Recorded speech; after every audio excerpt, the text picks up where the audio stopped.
Storm Arwen brought plenty of snow to where I live.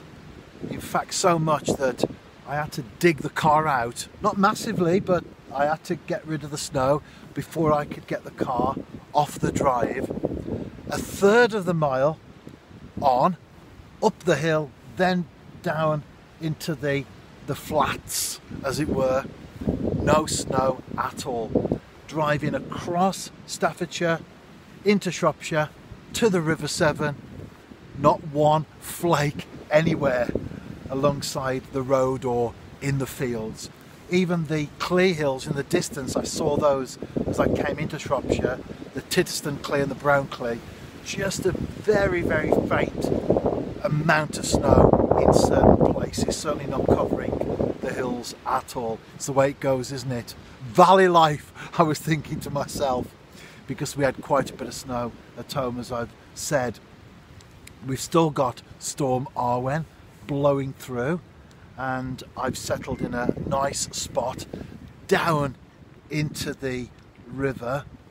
I've got the bank behind me and I'm low, flat to the river itself. I've got some willows there to my right as I fish. They are low, they're not big trunks.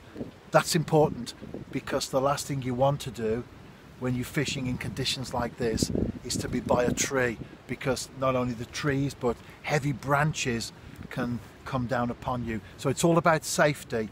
I'm in a good spot as far as safety is concerned, but will I be in a good place regarding the chub, my target for today? I'm watching the rod tip. Time will tell.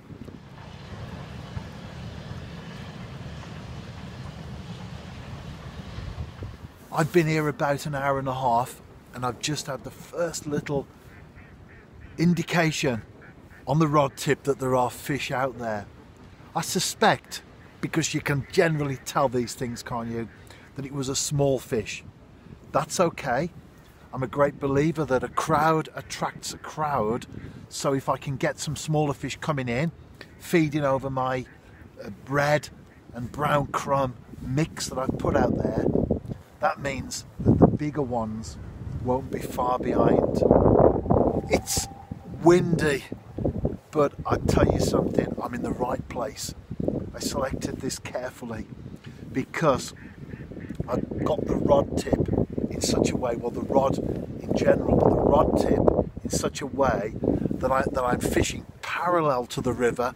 I wouldn't call it an inlet or a bay, but it does come in slightly, the river, so I can face downstream, and that's the way that the rod's going, and then the line coming off it quite low to the water, and it means that I haven't got the rod out facing the far bank, because that's the way that the wind's coming. All of these little factors, they're all important, aren't they, in terms of presentation, just giving yourself that little bit more of an edge, because let's face it, the conditions are quite bad as it is. The water temperature is rock bottom. I haven't put a thermometer in, but I put my hand in to mix up the crumb and the bread, and it is very, very cold indeed.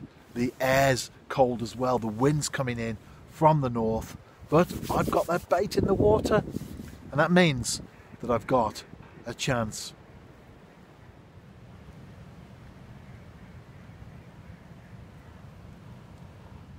I want the fish to think no one will be mad enough to be out here on the riverbank today.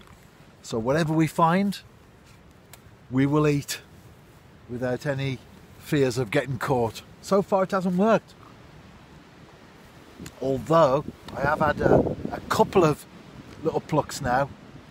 So I'm slowly moving along with the plan.